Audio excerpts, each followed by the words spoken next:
Of school supply in our community, but there's one that benefits a particularly vulnerable group of children. It's the Back to School project organized by the Houston Area Women's Center. And this particular drive collects school supplies for children who've experienced abuse and domestic violence or have witnessed either type of crime. And here to tell us more about the drive is Houston Area Women's Center President and CEO Rebecca White. Rebecca, thanks so much for coming in this morning. Thank you so much. So tell us about the purpose of your organization and Women's Center. The Houston Area Women's Center helps individuals who are affected by domestic or sexual violence in their efforts to move their lives forward.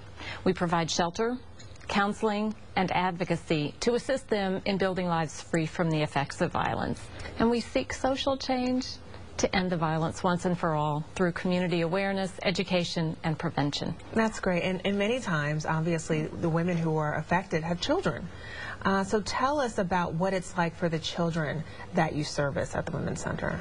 These are kids whose lives have been turned upside down through no fault of their own or their parents. Their lives are turned upside down, and we help them try to make sense of it. We help them put it in a framework and move beyond it so that we break that cycle. And we support them in every way that we can. Oftentimes they themselves are victims as well. They are not just witnesses, but they have been sexually assaulted or have been abused. And it's so sad for them to have to endure such things, but you are supporting them, and one of the ways that you're supporting them is through a school supply drive. Absolutely. So tell us about that. This is our chance to give them just a little bit of normal. As I said, their lives are turned upside down, but they still have to go back to school. Right. And that can be a trying time for anyone. But when you want to look like everyone else and have the right supplies and the right backpack, it's even more important. It's so tough being a kid, trying to keep up with everything, and then if you have problems at home on top of that. So you're doing your part by some of these great school supplies we see here on the table. Tell us about them.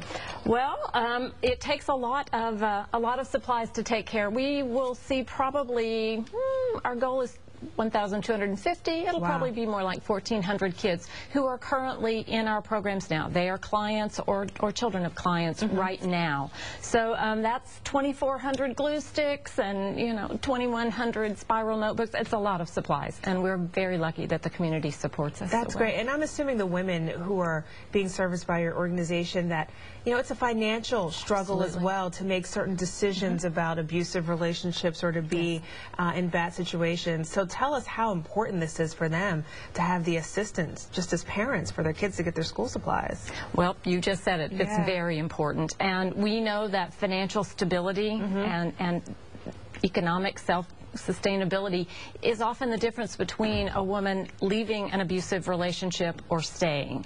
And so by being able to help out in this way, and it might not seem like a big thing, with 2 or 3 children, I've been there, it can add up. Yeah. It really can. So this is money that they can save for their future, or that they can use to improve their education situation, buy a work uniform, all kinds of things they can do with that money instead. Now, how long have you been doing the school supply drive?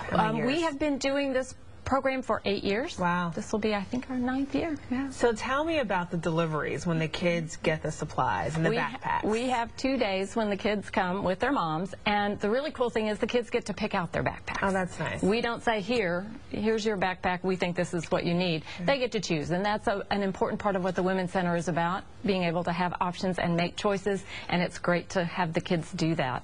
I have a great story about one little boy. Actually, there are 2 brothers, 9 and 7, I think, who came in, and there was one Spider-Man backpack left. We stage them, so we put things out at different times. And the little boy, the younger brother, wanted it really bad. So did the older brother. The older brother took it and gave it to his little brother and went and picked out another kind of plain blue backpack. And unfortunately, one of our staff members saw that, and we had some more ready for the next shift, and she brought out a Spider-Man backpack for Big Brother too, who was really was ready to make that sacrifice for his little brother. Kids are going through so much being in that situation, so it's so great that you're able to help them. But a lot of our viewers are going to think, well, hey, I'd like to help out. Is there anything I can do? Absolutely. We've got businesses all over the community who are doing school supply drives. We have individuals who stop by and drop things off, or we have people who like, well, I don't really know what you need, here's a check, and so we can fill in the gaps of the supplies that we don't get. So a check always works. Always. And if they want to donate items or anything, there's a way that you can do that. They can call you. This is before the deadline is August 13th? August 13th. We'll have volunteers coming in to sift through all the supplies and put them together in packets for grade level so they're ready to go. Great. And they can either call you at 713-528-6798. Absolutely. Or go to the website. And that's hawc.org? Right. And right there on the first page, they'll see a place where they can click and get to back to school. Great work that you're doing there. Thank you so much. Thank you for coming in. Pleasure. Best of luck with this year. Thanks. Thank you.